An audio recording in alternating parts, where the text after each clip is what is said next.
Había una niña que nunca lloró la noche que llegó al mundo.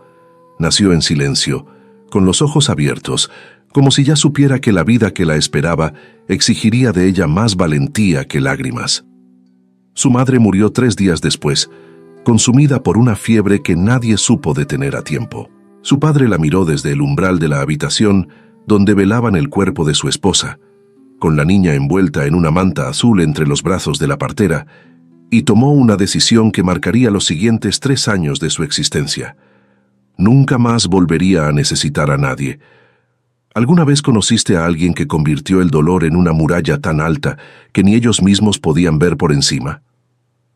Heriberto Salcedo tenía 40 años y una hacienda grande entre las sierras. Tenía tierras fértiles, animales sanos, trabajadores leales y una hija de 4 años llamada Martina, que heredó los ojos oscuros de su madre y la terquedad silenciosa de su padre. Lo que no tenía, lo que había decidido que nunca más tendría, era alguien que entrara a esa casa y se quedara. Desde que Estela murió, las mujeres del pueblo dejaron de intentarlo. Al principio vinieron con guisos y palabras de consuelo.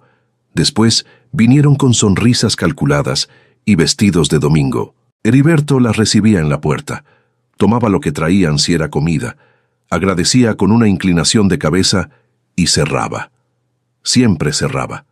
La casa era suya y de Martina, y ese territorio tenía fronteras invisibles que ninguna persona del pueblo había logrado cruzar. Josefina sí entraba, pero Josefina era distinta. Era la madre de Estela, la abuela de Martina, y su presencia en la hacienda no era una visita, sino una reclamación silenciosa. Llegaba cada semana con la puntualidad de quien ejerce un derecho, tomaba a Martina de la mano, le contaba historias de su madre con la voz suave y firme de quien construye un altar, y miraba a Heriberto con unos ojos que nunca lo acusaban directamente, pero tampoco lo absolvían. Él lo sabía. Ella sabía que él lo sabía. Ninguno de los dos hablaba de eso. Era la guerra más ordenada y más cruel que 2 personas podían sostener bajo el mismo techo. Martina crecía en medio de ese silencio, con una curiosidad que ninguno de los 2 adultos había podido sofocar. Tenía 4 años y ya hacía preguntas que los adultos no sabían responder. La más frecuente, la que repetía con una constancia que a veces partía el corazón, era siempre la misma. ¿Cómo era mi mamá? Josefina respondía describiendo una santa. Heriberto respondía describiendo una ausencia. Los vecinos respondían describiendo un recuerdo vago que con los años se había vuelto más hermoso de lo que probablemente fue. Nadie le respondía con la verdad simple de que Estela era una mujer real, con defectos y contradicciones, y una risa que a veces llegaba antes de que terminara el chiste. Nadie se atrevía a bajarla del altar que el luto había construido. Esa era la vida de la hacienda Salcedo en la Semana Santa de aquel año. Ordenada, cerrada, quieta como un campo antes de la tormenta. Y entonces llegó la noche del Jueves Santo. El pueblo estaba reunido en la iglesia para el lavatorio de los pies. Las calles quedaron vacías con esa quietud particular que solo existe en los días santos, cuando hasta el viento parece guardar respeto. Heriberto había decidido no ir.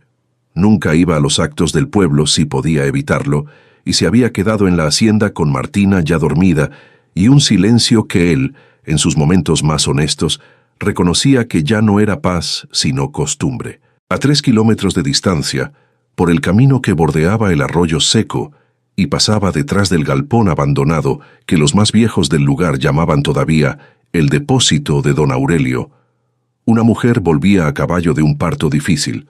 Soledad Vázquez tenía 34 años y había asistido más de 200 partos en los últimos 10 años. Recorría los pueblos y haciendas de la región con una bolsa de cuero que su abuela le había dejado al morir, llena de instrumentos, hierbas y un conocimiento que no estaba escrito en ningún libro porque había sido transmitido de mano en mano durante generaciones. Era respetada en toda la comarca. También era temida, de esa manera particular en que la gente teme a las personas que conocen demasiado, porque Soledad entraba a las casas en el momento más íntimo, cuando las mujeres estaban entre la vida y la muerte, y lo que se dice y se grita y se confiesa en esas horas no se olvida fácilmente. Esa noche volvía cansada, con los brazos todavía tensos del esfuerzo de las últimas horas. El parto había sido largo y complicado, pero la madre y el niño vivían, y eso era lo único que importaba. Tomó el camino corto porque conocía cada piedra de esa ruta, y porque la oscuridad del Jueves Santo era densa y quería llegar pronto. Fue el olor lo primero que percibió. Cera encendida. Después, vio la luz amarilla que se filtraba por las tablas del galpón. Soledad no era una mujer imprudente, pero tampoco era una mujer que mirara hacia otro lado cuando algo no cuadraba. Se detuvo, desmontó en silencio. Se acercó. Lo que vio por entre las tablas podridas del depósito le heló la sangre de una manera que ningún parto difícil había logrado hacerlo jamás. Había hombres adentro, hombres que ella reconocía, rostros que había visto en la misa, en las procesiones, en las fiestas del pueblo, hombres respetados, y en el centro de ese círculo de sombras, una niña pequeña lloraba con el llanto agotado de quien ya no espera que nadie la escuche, mientras alguien contaba billetes sobre una caja de madera. Soledad retrocedió un paso. La tabla bajo su pie crujió. Uno de los hombres levantó la mirada y la vio.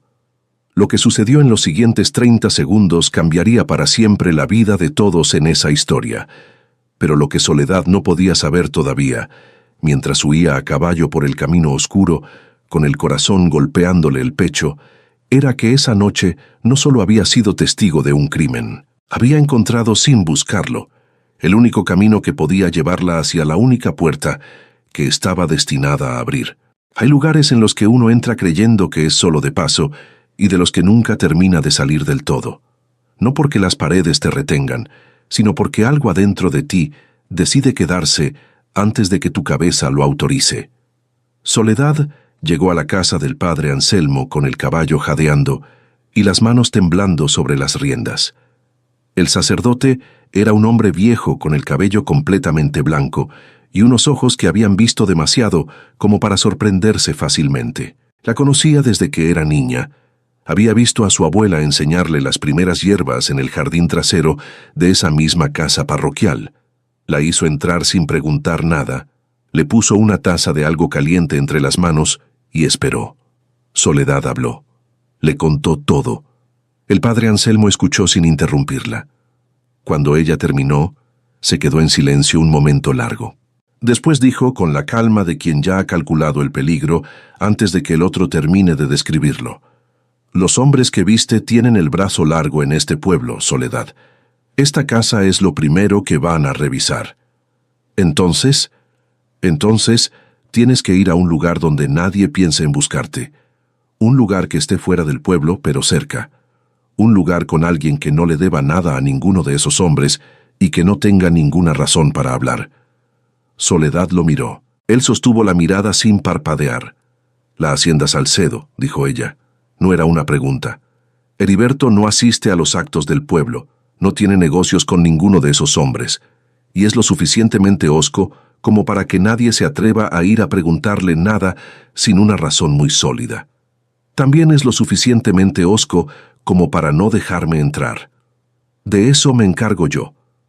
Cabalgaron juntos por el camino lateral que rodeaba las casas y salía directo hacia las sierras. El padre Anselmo iba despacio por la edad y por el caballo manso que era el único que tenía. Soledad iba a su lado conteniendo las ganas de galopar y alejarse de todo. El cielo del Jueves Santo estaba sin luna, y eso era lo único que los favorecía. La oscuridad los hacía invisibles, pero también los hacía ciegos. La hacienda apareció entre los árboles con una sola ventana encendida. Heriberto abrió la puerta con una vela en la mano, y Martina dormida en el otro brazo, con la mejilla apoyada en su hombro y el cabello oscuro cayéndole sobre la cara. Era un hombre alto, de complexión fuerte, con ese tipo de silencio corporal que tienen las personas acostumbradas a estar solas. Miró al padre, miró a la mujer, volvió a mirar al padre. No, dijo. Heriberto. No, padre. No sé quién es esta mujer y no sé qué problema trae, y no quiero saber ninguna de las dos cosas. Esta mujer es Soledad Vázquez. Conociste a su abuela, y el problema que trae no es suyo. Es de este pueblo, Y si no la proteges esta noche, mañana el problema va a ser de todos. Heriberto no respondió de inmediato. Tenía la mandíbula apretada con la tensión de alguien que ya sabe que va a ceder, pero todavía está buscando la manera de no hacerlo. Bajó la mirada hacia Soledad, no con curiosidad, sino con la evaluación directa de quien está calculando el nivel de perturbación que algo le va a causar. Soledad le sostuvo la mirada. No suplicó, no explicó, no intentó convencerlo con palabras. Simplemente lo miró con los ojos de alguien que tiene miedo de verdad y que tiene la suficiente dignidad para no ocultarlo, pero tampoco para usarlo como arma. Algo en eso, en esa combinación particular de miedo y dignidad, hizo que Heriberto se corriera un paso hacia el costado. «Una noche», dijo. Ella entró. Él cerró la puerta. El padre Anselmo se quedó afuera un momento, en la oscuridad, y algo muy parecido a una oración le cruzó los labios antes de volver por el camino por el que había venido. Adentro, la situación era tan incómoda como Heriberto había anticipado, y probablemente peor. Le indicó a Soledad la habitación del fondo, con un movimiento de cabeza. Le dijo que había agua en el jarrón de la cómoda y que si necesitaba algo más, tendría que esperar hasta la mañana. Ella dijo que estaba bien. Él se fue a acostar a Martina sin más conversación. Pero el sueño no llegó para ninguno de los dos esa noche. Soledad estaba acostada en la oscuridad con los ojos abiertos y los sonidos del galpón todavía grabados en algún lugar del cuerpo que la mente no podía alcanzar para calmar. El llanto de esa niña, el ruido de los billetes, la cara del hombre que la había visto. Heriberto estaba sentado en el borde de su cama con las manos juntas y los codos sobre las rodillas, mirando el piso.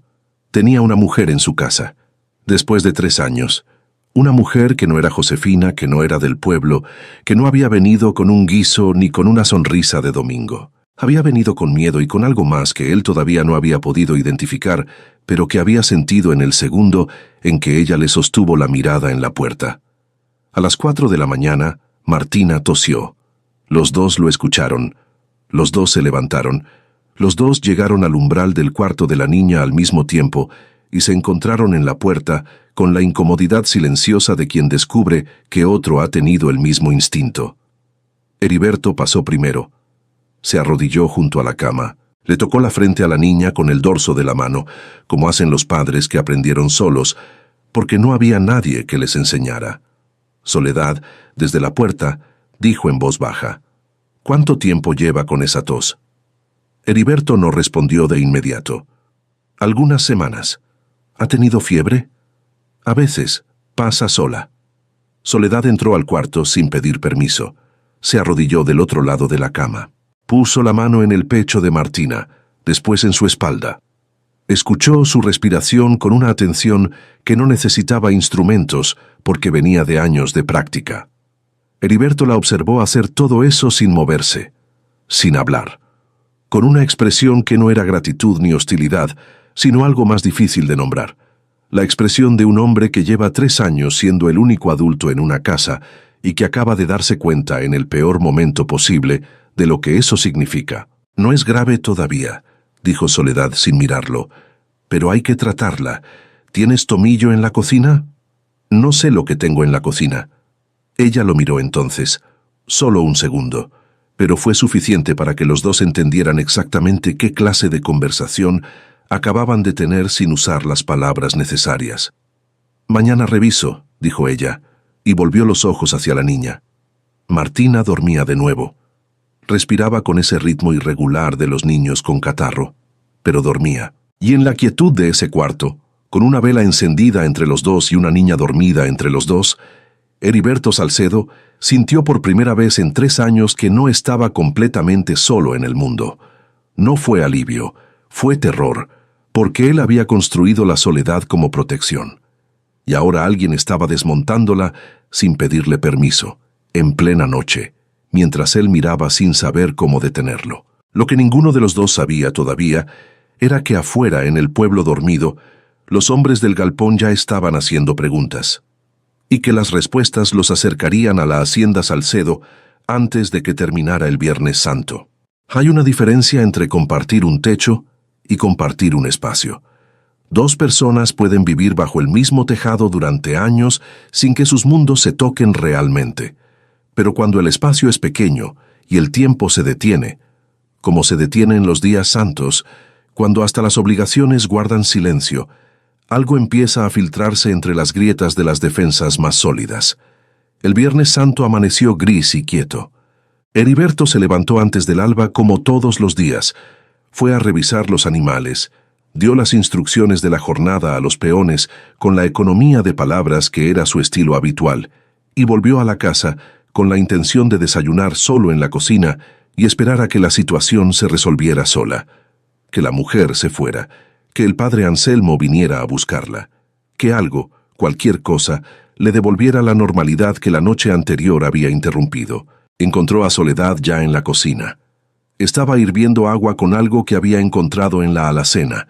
No tomillo, que efectivamente no había, pero sí hojas secas de eucalipto que los peones usaban para los catarros del invierno. Había preparado también café y había encontrado pan del día anterior. Martina estaba sentada a la mesa en su camisón, con el cabello enredado y los ojos todavía pesados de sueño, mirando a la mujer extraña moverse por la cocina de su casa con una naturalidad que la niña encontraba fascinante y su padre encontraba perturbadora. «Buenos días», dijo Soledad sin darse vuelta. Heriberto no respondió de inmediato. Se sentó a la mesa.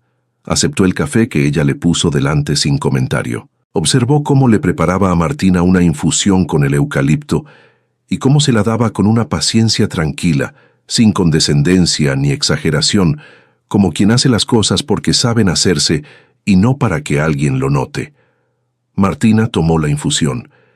Después miró a Soledad con esa seriedad particular que tenía para hacer sus preguntas. «¿Cómo te llamas?» «Soledad». La niña consideró esto. «¿Por qué te llamas así?» «Porque mi abuela decía que los nombres no describen lo que uno es, sino lo que uno tiene que aprender». Martina frunció el ceño. «¿Y tú tuviste que aprender la soledad?» Un silencio breve. Heriberto levantó los ojos del café. «Todavía estoy aprendiendo», dijo Soledad, y algo en su voz era distinto de cualquier respuesta que un adulto le hubiera dado a Martina antes. No era la voz suave y cautelosa de quien habla con niños para evitar las preguntas complicadas. Era la voz directa de quien las toma en serio. Martina asintió como si eso tuviera todo el sentido del mundo y siguió tomando su infusión. Heriberto volvió los ojos al café, pero algo había cambiado en la temperatura del cuarto, y los dos adultos lo sabían aunque ninguno lo hubiera podido nombrar. La mañana avanzó con esa lentitud particular del Viernes Santo. Los peones no trabajaban. El pueblo estaba en la procesión. La hacienda existía en una burbuja de quietud que hacía que cada sonido, el viento en los árboles, los pasos en el corredor, la tos ocasional de Martina, tuviera un peso desproporcionado. Soledad pasó la mañana tratando a la niña con la meticulosidad de quien conoce bien su oficio. Preparó vaporizaciones, le revisó la garganta, le auscultó el pecho con técnicas que Heriberto observaba desde el marco de la puerta con los brazos cruzados y una expresión que pretendía ser indiferente, y no lo era. A media mañana, sin previo aviso, le preguntó: «¿Cuánto tiempo llevas sin ver a un médico?»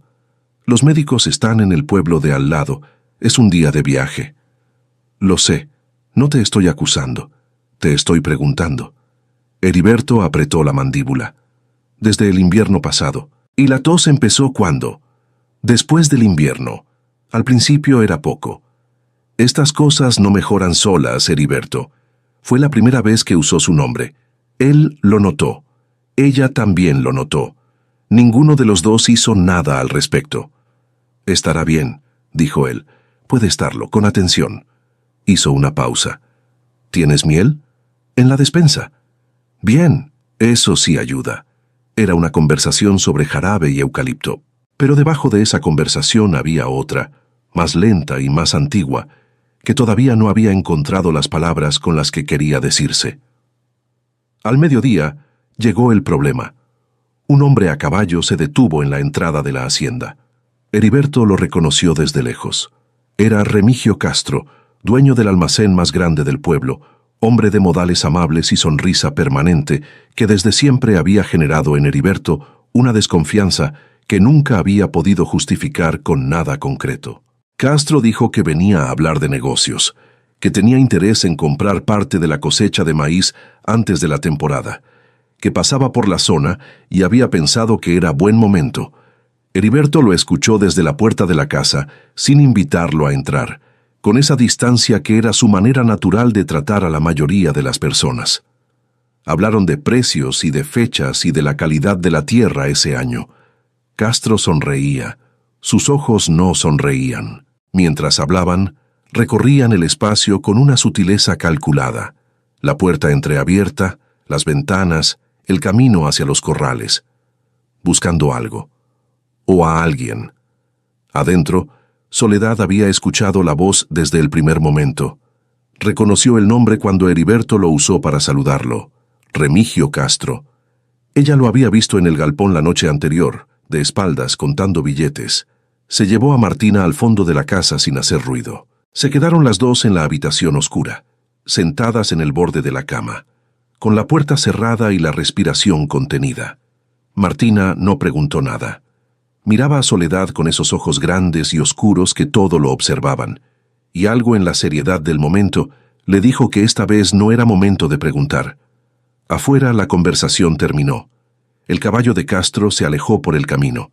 Heriberto entró a la casa, caminó directo hasta la habitación del fondo y abrió la puerta. Encontró a Soledad sentada con Martina en el borde de la cama, todavía inmóvil, todavía con esa quietud tensa de quien acaba de pasar un peligro sin saber si realmente pasó. Los ojos de los dos se encontraron, y Heriberto, por primera vez desde que ella había cruzado su puerta, no dijo nada. Solo cerró la puerta otra vez, caminó a la cocina, se sirvió agua y se quedó mirando por la ventana hacia el camino por donde Castro se había ido. Algo estaba pasando en su hacienda, algo que él no entendía todavía, y la única persona que podía explicárselo era una mujer a la que había prometido a sí mismo que dejaría ir esa misma mañana. Esa promesa ya no era posible, y los dos lo sabían. La verdad tiene una manera particular de salir. No siempre llega como una confesión solemne ni como una revelación dramática. A veces llega como el agua que encuentra la grieta más pequeña del muro, despacio, sin aviso, hasta que de repente ya no hay forma de contenerla. Cuando Martina se durmió esa tarde, Heriberto fue a buscar a Soledad a la cocina. Ella estaba sentada junto a la ventana, con las manos juntas sobre la mesa, mirando el camino. No se sobresaltó cuando él entró. Parecía que lo estaba esperando. «Cuéntame», dijo él. No era una petición, tampoco era exactamente una orden.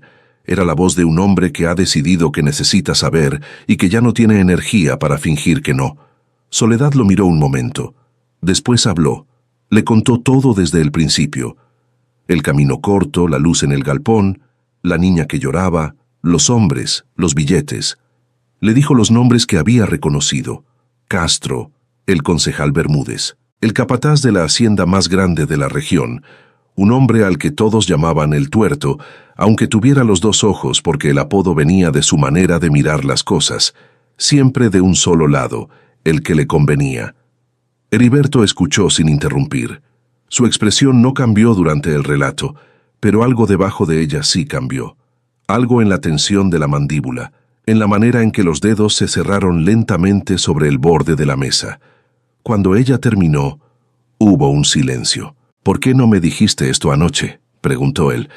«Porque anoche eras un extraño que me había dado techo de mala gana. No sabía si podía fiarte». «¿Y ahora?». Ella lo miró directamente. «Castro vino a buscarte con cara de negocio y ojos de otra cosa. Tú lo recibiste en la puerta sin dejarlo entrar y lo mandaste lejos, sin darle nada. Eso me dice suficiente». Heriberto se levantó. Caminó hasta la ventana. Estuvo un momento de espaldas a ella, mirando afuera, con esa manera particular que tienen los hombres orgullosos de procesar las cosas, dándole la espalda al mundo para que el mundo no vea la cara que ponen mientras piensan. «Entonces no puedes irte todavía», dijo finalmente. «No. Y yo tengo que saber esto y no puedo hacer nada con ello». «Todavía no. El padre Anselmo va a buscar al delegado del pueblo de al lado, alguien en quien se pueda confiar». «¿Cuánto tiempo?». «No sé. Unos días». Hasta que termine la Semana Santa, quizás. Heriberto giró. La miró con esa evaluación directa que era su manera de comunicarse con el mundo cuando las palabras le parecían demasiado imprecisas. «Está bien», dijo. Y eso fue todo. No era bienvenida. No era calidez.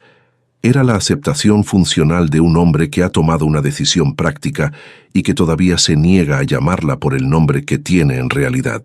Pero Soledad, que había aprendido a leer lo que las personas dicen cuando creen que no están diciendo nada, entendió perfectamente. Los días que siguieron tuvieron una textura que ninguno de los dos habría sabido anticipar. No había romance en ellos, había algo más difícil y más real. Había dos personas con caracteres fuertes compartiendo un espacio pequeño y aprendiendo, a tropezones y con más fricción que gracia, a no estorbarse mutuamente. Heriberto era de pocas palabras y rutinas fijas. Soledad era directa hasta el punto de la incomodidad y tenía la costumbre de hacer observaciones en voz alta que él prefería guardar para adentro. Chocaban por cosas pequeñas, por la hora del desayuno, por la manera en que él dejaba a Martina comer en silencio absoluto, y Soledad le hacía preguntas sobre sus dibujos y sus sueños y las historias que inventaba, por la manera en que Heriberto organizaba la cocina con una lógica que ella no encontraba, y que él no explicaba, porque asumía que era obvia. Pero también había momentos de otra clase. Una tarde, Heriberto estaba revisando las cuentas de la hacienda en la mesa del comedor. Martina se había quedado dormida en el sillón. Soledad estaba cosiendo algo, un rasgón en su bolsa de cuero, con la concentración callada de quien hace con las manos lo que no puede hacer de otra manera. El silencio entre los dos no era el silencio incómodo del principio. Era algo diferente, más habitable. Sin levantar los ojos de las cuentas, Heriberto preguntó: «¿Cuánto tiempo llevas sola en esto?» Soledad no se sobresaltó por la pregunta. 10 años, desde que murió mi abuela y me dejó su bolsa y sus conocimientos.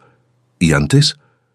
Antes aprendía, y antes de aprender, era una niña que creía que el mundo era más simple de lo que es. Heriberto dejó el lápiz sobre el papel. ¿No tienes familia? Una hermana en la ciudad. Nos escribimos. No nos entendemos, pero nos queremos. Un momento. ¿Y no es difícil? Andar sola, entrar a las casas ajenas, saber lo que sabes de la gente. Soledad levantó los ojos de la costura y lo miró. Era la primera vez que él le hacía una pregunta que no era logística, la primera vez que preguntaba algo sobre ella. «Es difícil», dijo, «pero es lo que sé hacer, y lo que sé hacer sirve. Cuando algo sirve de verdad, el peso se vuelve más llevadero». Heriberto la miró un momento. Después recogió el lápiz y volvió a las cuentas. Pero esa noche, cuando apagó la vela y el cuarto quedó a oscuras, se quedó mirando el techo durante un tiempo largo, pensando en esa respuesta, en esa manera de decir las cosas, sin adorno, sin queja, sin el dramatismo que la mayoría de las personas usaban para que las oyeran. Estela había sido diferente, suave, delicada, de palabras cuidadosas que nunca lastimaban, pero que a veces tampoco llegaban a donde tenían que llegar. Él la había amado profundamente. La seguía amando de esa manera particular en que se ama a los muertos, sin posibilidad de decepción y sin posibilidad de sorpresa. Soledad no era Estela, no se parecía en nada, y eso, que debería haberlo tranquilizado porque significaba que no había peligro de confusión, en cambio, lo perturbó de una manera que no supo procesar esa noche. Lo que sí supo en la quietud del sábado de Aleluya que llegó sin que él lo notara, era que la casa se sentía diferente, no más ruidosa, no más desordenada, diferente, como un cuarto que llevaba años con la ventana cerrada y alguien la había abierto, no de golpe, sino apenas 1 centímetro. Solo 1 centímetro era suficiente para que entrara el aire, y lo que Heriberto no sabía todavía, lo que descubriría en las próximas horas de una manera que lo dejaría sin defensa, era que ese mismo sábado de Aleluya, alguien más estaba cabalgando hacia su hacienda, alguien que venía con el paso firme de quien ejerce un derecho, con los ojos que nunca acusaban directamente, pero tampoco absolvían. Josefina llegaba. Hay mujeres que no necesitan levantar la voz para que todo el mundo en el cuarto sepa que han llegado. Josefina era ese tipo de mujer. Entraba a los espacios con la autoridad callada de quien ha pasado décadas siendo el centro de gravedad de una comunidad, y esa autoridad no se apagaba en la puerta de ninguna casa, ni siquiera en la de su propio yerno. Llegó el sábado de Aleluya a media mañana, con su vestido oscuro de los días santos y su rosario entre las manos, montada en la mula vieja que usaba para los caminos largos. Heriberto la vio llegar desde el corral y sintió el peso familiar de esa visita. No desagrado exactamente, sino la tensión particular de quien sabe que la conversación que viene va a costarle algo. Lo que no había anticipado era la conversación que tendría antes de esa. Josefina entró a la casa, saludó a Martina con el abrazo largo de los abuelos que no ven suficiente a sus nietos, y entonces levantó los ojos y vio a Soledad en el marco de la puerta de la cocina. El silencio que siguió duró exactamente 3 segundos, pero esos 3 segundos tenían el peso de todo lo que ninguna de las dos había dicho todavía. «¿Quién eres?», preguntó Josefina. Su voz era perfectamente cortés. Era la cortesía de las personas que usan la educación como distancia. «Soledad Vázquez, partera». «¿Y qué hace una partera en esta casa?», fue Heriberto quien respondió, desde atrás de Josefina. «Está aquí porque yo lo decidí». Josefina se volvió hacia él. Lo miró de esa manera que tenía, sin acusación directa, sin absolver. El arte de su silencio era que cada persona llenaba ese vacío con su propia culpa. «¿Cuánto tiempo lleva aquí?». «Desde el Jueves Santo». Otro silencio, más largo. «Ya veo», dijo Josefina, y en esas 2 palabras cabían todas las conclusiones que había sacado y todas las preguntas que había decidido no hacer todavía. Se quedó a almorzar. Era su derecho, y los 3 lo sabían. La mesa del mediodía fue la reunión más tensa que esa cocina había albergado en mucho tiempo, y eso era mucho decir para una casa que llevaba 3 años siendo el escenario de las visitas de Josefina a Heriberto. Martina, ajena a la corriente que circulaba entre los adultos, o quizás más consciente de ella que ninguno, comió en silencio, mirando alternativamente a su abuela y a Soledad, con esos ojos que todo lo registraban. Después del almuerzo, Josefina le pidió a Heriberto que la dejara sola con la niña un momento. Él salió, y entonces Josefina miró a Soledad con la evaluación directa que había contenido durante toda la comida. «¿Qué hace Martina cuando está con usted?», preguntó. «Me hace preguntas», dijo Soledad. «¿Qué tipo de preguntas?».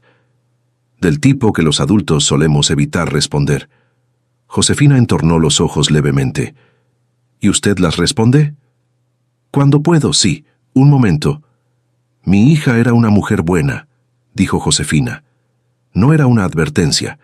Era algo más parecido a una declaración de territorio. «No lo dudo», respondió Soledad. «Martina la necesita presente, no reemplazada». «Estoy de acuerdo con usted». Eso pareció desconcertar a Josefina más de lo que la habría desconcertado cualquier argumento. Se esperaba resistencia.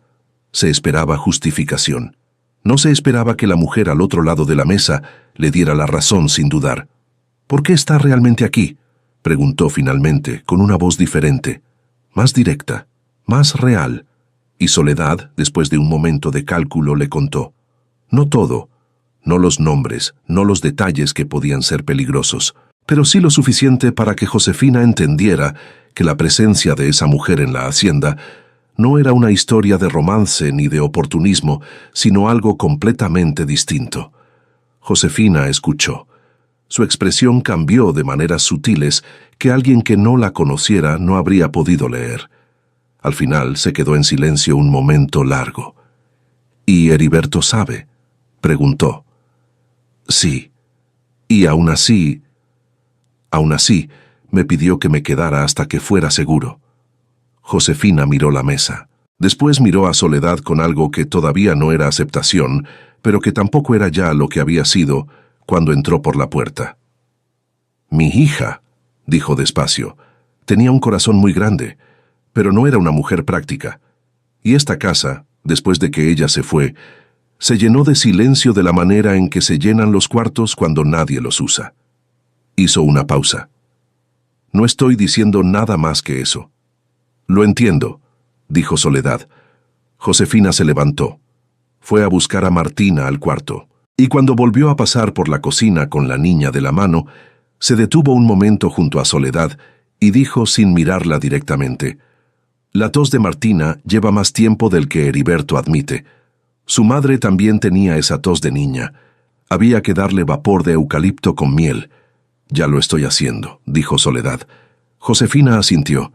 Siguió caminando, y en ese intercambio pequeño y doméstico, sin declaraciones ni resoluciones, algo entre las dos mujeres se movió levemente del lugar. Esa noche, después de que Josefina se fuera y Martina se durmiera, y la hacienda quedara otra vez en el silencio particular del sábado de Aleluya, llovió. Llovió de esa manera densa y continua que tiene la lluvia de las sierras, sin truenos, sin viento, solo agua cayendo sobre el tejado con una insistencia que hacía que el mundo de afuera pareciera todavía más lejano de lo que ya era. Heriberto y Soledad estaban en el comedor. Él tenía un vaso de agua. Ella tenía sus manos juntas sobre la mesa. La vela entre los dos proyectaba sombras que se movían con la corriente de aire que entraba por debajo de la puerta. Fue en ese momento, sin planearlo, sin que ningún evento dramático lo precediera, que Heriberto habló. No empezó con la noche que Estela murió. Empezó antes, con la reunión de hacendados, el aguardiente, la tardanza, con la manera en que llegó a casa y escuchó los quejidos de Estela desde afuera y pensó que exageraba, que era el parto normal, que pasaría, con las horas que esperó antes de ir a buscar ayuda, con el médico que llegó tarde, con la cara de la partera cuando le dijo que no había podido hacer nada por la madre. Habló sin parar un momento, sin adornar, sin pedirle a la historia que lo hiciera quedar bien. Cuando terminó, el silencio era diferente al de antes, más pesado y más limpio al mismo tiempo, como el aire después de la lluvia. Soledad no dijo que no era su culpa, no dijo que lo entendía, no dijo nada de lo que la gente suele decir para llenar esos silencios porque no sabe qué hacer con el dolor ajeno. Dijo: «Eso es mucho tiempo para cargar algo solo», y eso fue suficiente. Fue, de hecho, exactamente suficiente. Heriberto asintió, y por primera vez en 3 años, algo en él se aflojó. No se rompió, no se derrumbó, sino que se aflojó, como un nudo que llevaba tanto tiempo apretado que había olvidado que podía estar de otra manera. Lo que vendría al día siguiente cambiaría todo. Pero esa noche, con la lluvia en el tejado y una vela entre los dos, fue el comienzo de algo que ninguno de los dos todavía se atrevía a llamar por su nombre. Si llegaste hasta aquí, ya sabes que esta historia te tiene atrapado. Cuéntanos en los comentarios de qué país nos escuchas. Nos encanta saber desde dónde nos acompañas en cada historia. Y si quieres ser el primero en escuchar el desenlace de Soledad y Heriberto, y de todas las historias que vienen, este es el momento de suscribirte. Pulsa el botón rojo ahora mismo. Las personas que están suscritas no solo no se pierden ningún capítulo, son las primeras en saber cuando algo nuevo llega. Y dale like si esta historia te está llegando al alma. Nos ayuda más de lo que imaginas. Hay momentos en que el mundo decide que ya es suficiente de preparación, que ya hubo suficiente silencio, suficiente espera, suficiente tiempo para que las personas se convenzan de que están listas, y entonces empuja. El domingo de resurrección amaneció con un cielo limpio que no anunciaba lo que traería. Heriberto se levantó temprano. Soledad ya estaba en la cocina. Ninguno de los dos mencionó la noche anterior, no porque lo hubieran olvidado, sino porque lo que se había dicho pertenecía a ese tipo de conversaciones que no necesitan ser revisadas para ser reales. Estaban ahí entre los dos como el vapor del café. Martina desayunó con mejor color que los días anteriores. La tos había cedido. Sus ojos tenían ese brillo que tienen los niños cuando vuelven a sentirse bien, y que los adultos a su alrededor perciben como un alivio que les llega al cuerpo. A media mañana llegó el padre Anselmo. No venía solo. Traía consigo a un hombre que Heriberto no reconoció, mayor, con ropa de viaje y una expresión seria que no era hostilidad, sino concentración. El padre lo presentó como el delegado Fuentes, del pueblo de al lado, hombre de quien el sacerdote respondía personalmente. Se sentaron los 4 en el comedor. Martina fue enviada al cuarto con sus juguetes de madera, y Soledad contó su historia por segunda vez, con más detalle que la primera, con los nombres, con la descripción de cada hombre que había visto, con la manera en que la niña lloraba y el sonido de los billetes sobre la caja. El delegado escuchó con la atención quieta de quien está archivando cada palabra. Cuando ella terminó, preguntó 3 cosas específicas. Soledad las respondió sin dudar. El hombre escribió algo en un pequeño cuaderno. Después lo cerró. «Esto no va a ser rápido», dijo. «Estos son hombres con peso en la región. Necesito evidencia que no dependa solo de un testimonio». «¿Y mientras tanto?», preguntó Heriberto. «Mientras tanto, la señora Vázquez no debe aparecer en público, y usted», miró a Heriberto, «no debe cambiar ninguna de sus rutinas. Si algo en su comportamiento les da a esos hombres la señal de que algo se está moviendo, van a cubrirse antes de que podamos actuar». Heriberto asintió. El padre Anselmo se quedó un momento más después de que el delegado se fue. Miró a los dos, a Heriberto, a Soledad, con esa mirada de los viejos que han visto suficiente mundo como para leer lo que no se dice. «¿Están bien los dos?», preguntó. «Estamos bien», dijo Heriberto. El padre lo miró un segundo más del que era necesario. Después sonrió levemente y se fue. La tarde del domingo de resurrección transcurrió con esa tensión particular de quien espera sin saber exactamente qué espera. Heriberto trabajó en los corrales. Soledad se quedó adentro con Martina. Y en algún punto de esa tarde, sin que nadie lo hubiera planificado, Martina le hizo la pregunta. Estaban sentadas en el suelo del cuarto de la niña, rodeadas de los juguetes de madera que el padre le había tallado con formas de animales. Martina alineaba los animales en fila con la concentración meticulosa de los niños pequeños. Sin levantar los ojos, preguntó, «¿Cómo era mi mamá?». Soledad no respondió de inmediato. Conocía ya esa pregunta. Martina se la había hecho a todos. Sabía lo que respondían Josefina y Heriberto y los vecinos del pueblo. Sabía también lo que no respondían. «Yo no conocí a tu mamá», dijo Soledad. «Ya sé», dijo Martina. «Todos dicen cómo era ella. Tú eres la primera que no la conoció. ¿Y eso te parece raro?». La niña consideró la pregunta con seriedad. «No, me parece diferente». Acomodó el caballo de madera al final de la fila. «¿Y cómo eres tú?». Soledad sintió algo que no esperaba. No ternura exactamente, sino algo más parecido a un reconocimiento. Como si esa pregunta, hecha por una niña de 4 años con los ojos puestos en sus animales de madera, fuera la pregunta más importante que alguien le había hecho en mucho tiempo. «Soy alguien que anda mucho», respondió, «que entra a las casas cuando la gente más necesita ayuda, que a veces se equivoca, que aprendió de su abuela que el conocimiento sirve para algo cuando lo usas para los demás». Martina asintió despacio. «¿Y te vas a ir?». Una pausa. «Sí, algún día». «¿Pero no todavía?». «No todavía». Martina tomó el caballo de madera y lo puso en las manos de Soledad. «Entonces quédate con este mientras estás», dijo, y volvió a sus juguetes como si el asunto estuviera resuelto, con esa lógica completa y sin fisuras que solo tienen los niños cuando deciden algo. Soledad sostuvo el caballo de madera en la mano, y algo adentro de ella, algo que llevaba años siendo solo movimiento y trabajo y caminos, se quedó quieto por un momento. Afuera, el sol del domingo de resurrección empezaba a bajar sobre las sierras, y en el pueblo, sin que nadie en la hacienda lo supiera todavía, algo estaba a punto de comenzar. Una mujer joven había entrado en trabajo de parto prematuro en medio de la procesión final. Los hombres corrían, las mujeres rezaban, y alguien había mandado a buscar a la partera. El problema era que nadie sabía dónde estaba Soledad Vázquez. La procesión del domingo de resurrección era el acto más importante de la Semana Santa en ese pueblo. Salía de la iglesia a las 4 de la tarde, recorría las 3 calles principales y volvía a entrar al templo con las campanas repicando y el coro de las mujeres que Josefina dirigía desde hacía 2 décadas.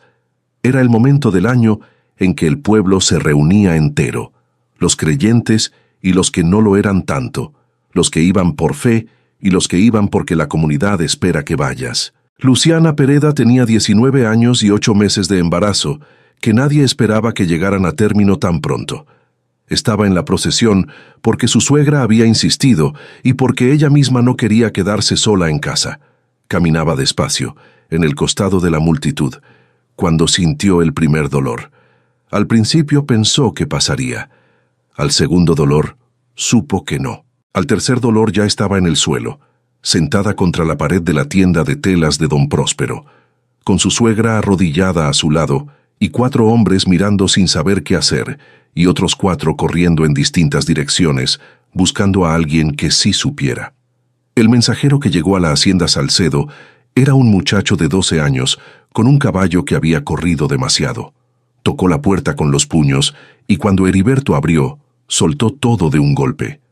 «Buscan a la partera. Hay una mujer pariendo en la calle. Dicen que es Soledad Vázquez la que atiende por esta zona». Heriberto y Soledad se miraron. Era el momento que ambos sabían que no podía evitarse indefinidamente, el momento en que el peligro de quedarse escondida y el peligro de salir se volvían equivalentes, y la decisión ya no era sobre ella, sino sobre otra persona. «Voy», dijo Soledad, no como pregunta. «Yo te llevo», dijo Heriberto, tampoco como pregunta. Tardaron 4 minutos en salir. Soledad tomó su bolsa de cuero. Heriberto ensillaron 2 caballos. Martina quedó al cuidado de uno de los peones mayores con instrucciones breves y claras, y cabalgaron hacia el pueblo con esa urgencia callada de quien sabe lo que está en juego. La encontraron donde el mensajero había dicho, contra la pared de la tienda de telas, rodeada de mujeres rezando y hombres inútiles. Josefina estaba arrodillada junto a Luciana, con el rosario en una mano y la otra mano sosteniendo la de la joven. Cuando levantó los ojos y vio a Soledad llegar, su expresión no fue de sorpresa, fue de algo más parecido al alivio. El alivio específico de alguien que estaba rezando por exactamente eso. Soledad se arrodilló junto a Luciana sin perder un segundo. Lo que siguió fue trabajo real, físico, concentrado, el tipo de trabajo que no deja espacio para el miedo, ni para el orgullo, ni para ninguna de las cosas que los adultos cargan cuando no están ocupados sobreviviendo. Soledad daba instrucciones con una voz baja y firme, que no asustaba porque no tenía el temblor de la duda. La gente a su alrededor la obedecía sin discutir, no porque tuviera autoridad sobre ellos, sino porque la autoridad de quien sabe lo que hace en un momento de crisis es una de las únicas formas de autoridad que los seres humanos aceptan sin cuestionamiento. Josefina rezaba en voz baja del otro lado, pero también sostenía, también limpiaba. También cuando Soledad le pidió algo con un gesto, lo entendía y lo hacía sin que nadie tuviera que explicarle nada. Las 2 mujeres trabajaban en paralelo, una con las manos, la otra con la fe, y entre las 2 cubrían exactamente lo que Luciana necesitaba en ese momento. El niño nació 40 minutos después. Nació llorando, que es la manera en que los recién nacidos le dicen al mundo que llegaron y que tienen intenciones de quedarse. El pueblo entero lo escuchó. El silencio que siguió al primer llanto fue de esos silencios que la gente recuerda. El tipo de quietud que se produce cuando la tensión colectiva se libera de golpe y el cuerpo no sabe todavía si reír o llorar. Josefina fue la primera en hacer algo. Se persignó. Después miró a Soledad por encima del cuerpo de Luciana, con esa mirada directa, sin la distancia ni la evaluación de los días anteriores. Los vio como 2 personas que acaban de hacer algo juntas que ninguna habría podido hacer sola. No dijo nada, pero asintió. Y en el lenguaje particular de Josefina, ese asentimiento equivalía a un discurso. Heriberto había estado de pie en el borde del círculo durante todo el parto, sin entrar, sin irse, con los brazos cruzados y los ojos puestos en Soledad, no vigilándola sino observándola, de la manera en que se observa algo que cambia tu manera de entender cómo funciona el mundo. Cuando todo terminó y Luciana tenía a su hijo en brazos, y la gente del pueblo empezaba a dispersarse en pequeños grupos hablando en voz baja, alguien entre la multitud dijo el nombre de Soledad. Después otra persona lo repitió, no como pregunta ni como comentario, como reconocimiento. El pueblo que la semana anterior no sabía quién era, o que si lo sabía la miraba con la desconfianza que reserva para los extraños, empezaba a reordenar su imagen de ella, no porque hubieran cambiado de opinión de manera consciente, sino porque habían visto algo, y lo que se ve no puede desverse. Remigio Castro estaba entre la multitud. Soledad lo vio. Él la vio. Por primera vez, la ventaja era de ella. Estaba rodeada de todo el pueblo. Acababa de hacer algo que nadie podía ignorar, y Castro lo sabía. No se acercó. Se retiró despacio, con la sonrisa de siempre y los ojos de siempre, y se perdió entre la gente. Pero algo en su manera de irse era diferente. Algo en la manera en que calculaba el terreno había cambiado. Heriberto lo vio retirarse, y supo con esa certeza que no necesita palabras, que el tiempo se estaba acabando. Esa noche, de regreso a la hacienda, cabalgaron en silencio. Martina estaba dormida cuando llegaron. Los peones habían apagado la mayoría de las lámparas. Heriberto ató los caballos. Soledad entró primero. Cuando él entró detrás y cerró la puerta, ella estaba de pie en el centro del comedor con su bolsa de cuero en la mano y una expresión que él no supo leer de inmediato. «Mañana va a haber movimiento», dijo ella. «Lo sé. El delegado Fuentes necesita actuar antes de que Castro actúe primero. Ya le mandé aviso esta tarde.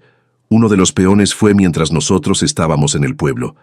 Soledad lo miró. Algo en su expresión cambió. No sorpresa, sino algo más parecido a gratitud mezclada con algo que no quería llamar por su nombre todavía. «¿Cuándo lo decidiste?» «Cuando lo vi retirarse entre la gente». Un silencio. «Heriberto, no digas nada todavía», dijo él. No con brusquedad, con la voz de alguien que sabe que si el otro habla va a tener que responder y que todavía no está seguro de tener las palabras correctas para lo que necesita decir. Ella no dijo nada. Lo miró un momento. Después fue a revisar a Martina. Y Heriberto se quedó solo en el comedor, de pie en el centro del cuarto, con la certeza quieta y un poco aterradora de que algo en su vida había cambiado de lugar de manera permanente, y que por primera vez en 3 años, eso no lo llenaba solo de miedo. Lo que vendría con la luz del día siguiente lo pondría todo a prueba. A él, a ella, y a los hombres que creían que el silencio de un pueblo podía comprarse. Hay verdades que una comunidad entera decide no ver, no porque sean invisibles, son perfectamente visibles para quien quiere mirar, sino porque verlas obliga a actuar, y actuar tiene un costo que muchas personas prefieren no pagar. Pero hay un punto en que la verdad se vuelve demasiado grande para que el silencio la contenga, y cuando ese punto llega, todo lo que estaba quieto se mueve a la vez. El delegado Fuentes llegó a la hacienda antes del amanecer con 2 hombres de su confianza, y el padre Anselmo, que había pasado la noche sin dormir haciendo lo que los sacerdotes viejos hacen cuando no pueden hacer nada más: rezar y esperar y estar disponibles para lo que venga. Se sentaron alrededor de la mesa del comedor con una lámpara encendida y los planos del pueblo extendidos sobre la madera. Fuentes habló despacio, con la precisión de quien ha pasado la noche organizando un plan que no puede tener errores porque no habrá segunda oportunidad. El galpón abandonado sería rodeado antes del mediodía. Los hombres identificados por Soledad serían citados simultáneamente: Castro, el concejal Bermúdez, el tuerto, de manera que ninguno pudiera alertar a los otros. La niña que Soledad había visto esa noche del Jueves Santo seguía en paradero desconocido, pero Fuentes tenía una pista que no quiso detallar todavía. «Necesito que usted», le dijo a Soledad, «se quede aquí hasta que yo mande aviso. No porque no confíe en usted, sino porque si aparece en el pueblo antes de que los detengamos, esos hombres van a usar eso como excusa para complicar todo». Soledad asintió. «¿Y si algo sale mal?», preguntó Heriberto. «Si algo sale mal, usted va a saberlo antes que nadie. Tengo a un hombre en el camino o viene hacia aquí». El delegado y sus hombres se fueron con la misma quietud con que habían llegado. El padre Anselmo se quedó un momento más. Tomó café en silencio con los 2. Después se levantó, puso una mano sobre el hombro de cada uno, primero el de Heriberto, después el de Soledad, con el gesto simple y antiguo de quien da lo único que tiene para dar, y se fue. Martina se despertó a las 7, y encontró a los dos adultos en la cocina, con expresiones que ella no intentó descifrar, pero que supo leer como «Hoy no es un día para preguntas».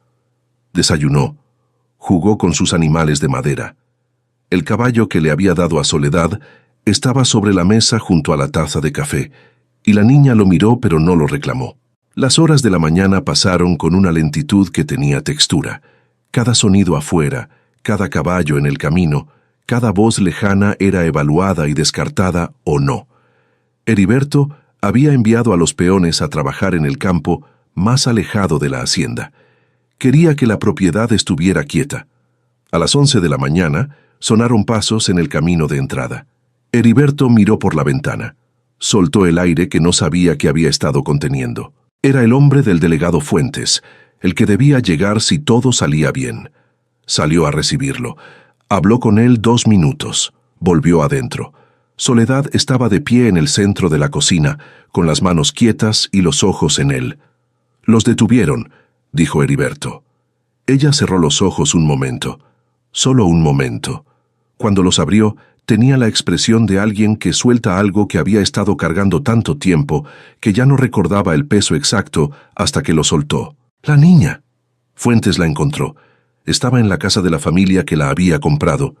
Asustada pero viva. Heriberto hizo una pausa. «Tiene más o menos 2 años. No sabe decir su nombre todavía». Soledad se sentó despacio en la silla más cercana. No lloraba. No era el tipo de mujer que lloraba fácilmente, pero había algo en su cara que era más profundo que las lágrimas. Era el agotamiento específico de quien ha estado en alerta durante días y cuyo cuerpo recién ahora entiende que puede bajar la guardia. Martina entró a la cocina con el caballo de madera en la mano. Miró a Soledad. Miró a su padre. Con esa lógica directa que tenía para las cosas importantes, fue hasta Soledad y se trepó a su falda sin pedir permiso, como si fuera un lugar que ya le pertenecía. Soledad la recibió. Le puso los brazos alrededor sin decir nada. Heriberto los miró desde el otro lado de la cocina, a su hija, a esa mujer, a las dos juntas en esa silla, y sintió algo que no supo nombrar en ese momento y que quizás nunca encontraría las palabras exactas para nombrar. No era solo amor, aunque también era amor. Era reconocimiento, la sensación de que algo que había estado fuera de lugar durante 3 años acababa de encontrar, con una precisión que nadie había planeado, el sitio donde iba. «¿Qué va a pasar con la niña que encontraron?», preguntó Martina desde la falda de Soledad, con la voz tranquila de quien hace una pregunta práctica. Los dos adultos se miraron. «No lo sabemos todavía», dijo Heriberto. «¿No tiene familia?» «Su familia no puede cuidarla», dijo Soledad con cuidado. Martina procesó esto con la seriedad de sus 4 años. «¿Como yo cuando nací?», preguntó. El silencio que siguió fue de los que pesan. «Un poco», dijo Heriberto finalmente, con una voz que no era su voz habitual. Era más suave, más expuesta. Martina asintió. Puso el caballo de madera sobre la mesa con un golpe pequeño y definitivo, como quien cierra un asunto. «Entonces alguien tiene que quedarse con ella», dijo, y se bajó de la falda de Soledad y volvió a sus juguetes con la convicción tranquila de quien acaba de resolver algo que los adultos habían complicado innecesariamente. Soledad miró a Heriberto. Heriberto miró a Soledad. Ninguno habló. Pero lo que pasó entre los dos en ese silencio era tan claro y tan completo que las palabras habrían sido casi una redundancia. A media tarde llegó el padre Anselmo, esta vez con mejor color en el rostro y algo que en él se parecía a la alegría contenida de quien ha visto demasiadas historias terminar mal como para celebrar abiertamente las que terminan bien. Trajo noticias. Los 3 hombres estaban detenidos. El concejal Bermúdez había intentado negar todo hasta que uno de los hombres del delegado encontró un registro escrito en el fondo de una caja en el galpón. Nombres, fechas, cantidades. El tuerto había decidido hablar antes de que los otros lo hicieran. Castro había guardado silencio con su sonrisa habitual, pero la sonrisa ya no le servía para nada. «¿Y el proceso?», preguntó Heriberto. «Largo», dijo el padre. «Estas cosas siempre son largas, pero ya está en manos que yo considero limpias. El delegado Fuentes es un hombre recto». ¿Cuántas familias?, preguntó Soledad. El padre la miró. Fuentes encontró registros de al menos 7 niños en los últimos 4 años. Está tratando de ubicar a cada uno. Soledad cerró los ojos brevemente. 7. No era un número abstracto para ella. Era 7 partos, 7 madres, 7 momentos en que la vida comenzó y alguien decidió convertirla en mercancía. La niña que encontraron hoy, dijo el padre con cuidado, no tiene familia que pueda recibirla. La madre biológica murió. El padre no se ha encontrado. Hizo una pausa. Fuentes me preguntó si yo conocía a alguien de confianza que pudiera hacerse cargo mientras el proceso legal avanza. Alguien con estabilidad, con recursos. Miró a Heriberto. Buen carácter, aunque ese carácter a veces cueste un poco de trabajo. Heriberto lo miró con una expresión que en otro momento habría sido de fastidio y que ahora era otra cosa completamente. Padre, dijo. Solo transmito la pregunta, dijo el sacerdote con la inocencia calculada de los viejos que saben exactamente lo que están haciendo. Heriberto se levantó, caminó hasta la ventana, se quedó de espaldas un momento. Ese gesto suyo de procesar las cosas sin que el mundo vea la cara que pone mientras lo hace. Soledad no dijo nada. No lo presionó, no llenó el silencio. Solo esperó, con la paciencia de alguien que ha aprendido que los partos no se apuran, que las cosas importantes llegan cuando están listas y que forzarlas solo hace daño. Heriberto se volvió. ¿Dónde está la niña ahora? Con una mujer del pueblo que la está cuidando esta tarde. El padre hizo una pausa. Tiene casi 2 años, pelo oscuro. Fuentes dice que no llora, que mira todo con unos ojos muy abiertos, como si estuviera tratando de entender dónde está. Algo cruzó la cara de Heriberto, algo que los demás en el cuarto reconocieron porque todos habían escuchado la historia de cómo Martina llegó al mundo en silencio, con los ojos abiertos, como si ya supiera que la vida que la esperaba exigiría más valentía que lágrimas. Tráigala, dijo Heriberto. Hay finales que llegan con ruido, con declaraciones y abrazos y música que sube cuando la historia encuentra su resolución. Y hay finales que llegan en silencio, como llegan las cosas que de verdad importan. No con un golpe, sino con la suavidad persistente del agua, que encuentra su camino sin pedir permiso. El padre Anselmo volvió al atardecer. Traía a la niña en brazos, una criatura pequeña de casi 2 años, con el pelo oscuro y revuelto, y unos ojos grandes que miraban el mundo con una seriedad que parecía demasiado antigua para su edad. No lloraba, observaba. Miraba la hacienda, la puerta, el hombre alto que los esperaba en el umbral, con esa atención quieta de quien está tratando de entender las reglas de un lugar nuevo. Martina la vio desde el corredor. Se quedó parada un momento, estudiándola con la misma seriedad con que la otra niña la estudiaba a ella. 2 criaturas pequeñas evaluándose mutuamente con una honestidad que los adultos pierden en algún punto del camino. Entonces, Martina caminó hasta donde estaba el padre Anselmo. Extendió la mano y tomó la de la niña pequeña con la naturalidad de quien completa un gesto que ya tenía claro en la cabeza. «Ven», dijo simplemente, y la llevó adentro. Los adultos los observaron sin moverse. El padre Anselmo tenía los ojos brillantes con esa manera que tienen los viejos de emocionarse sin hacer escándalo. Heriberto estaba de pie en el umbral, con los brazos a los lados y una expresión que no intentaba ocultar nada por primera vez en mucho tiempo. Soledad estaba a su lado, no delante, no detrás, al lado. ¿Sabes lo que estás haciendo?, le preguntó él, en voz baja, sin mirarla. Hablaba de la niña, hablaba también de otras cosas. No completamente, dijo ella, y eso era lo más honesto que podía decir. Tú sí. Una pausa. Tampoco completamente. Entonces estamos iguales. Él la miró. Ella le sostuvo la mirada con esa manera directa que lo había perturbado desde la primera noche y que ahora reconocía como una de las cosas que más lo habían movido del lugar, esa negativa de ella a bajar los ojos cuando había algo verdadero entre los dos. No se dijeron nada más. Entraron juntos a la casa. Josefina llegó esa noche. Como si hubiera sabido, Y probablemente había sabido, porque en los pueblos pequeños las noticias viajan más rápido que los caballos. Entró, vio a las dos niñas sentadas juntas en el suelo del comedor, con los animales de madera repartidos entre las dos, y se detuvo. Nadie habló por un momento.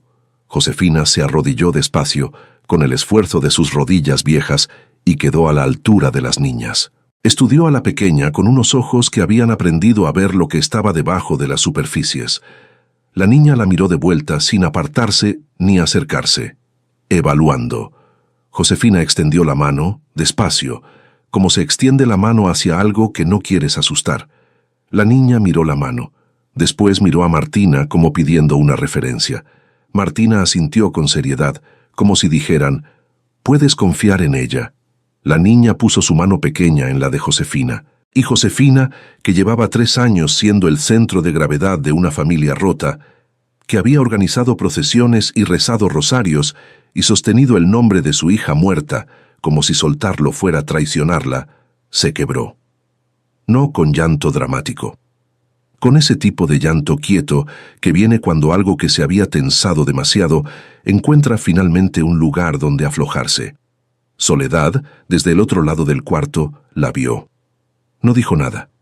No se acercó. Le dio el espacio que necesitaba, porque entendía que hay momentos que pertenecen solo a quien los vive. Fue Heriberto quien, después de un momento, se acercó a Josefina y le puso una mano en el hombro. Un gesto que nunca había hecho en 3 años de visitas semanales, de guerras frías, de silencios cargados. Josefina levantó la mirada hacia él. Y por primera vez desde la muerte de Estela, los dos se miraron sin la pantalla del luto entre los dos, sin acusación, sin absolución tampoco. Eso vendría después, despacio, con el tiempo que esas cosas necesitan, pero sin la pantalla. «Gracias», dijo ella, y no estaba claro si lo decía por la mano en el hombro, o por la niña en el suelo, o por algo más antiguo y más difícil que ninguno de los dos había podido nombrar todavía.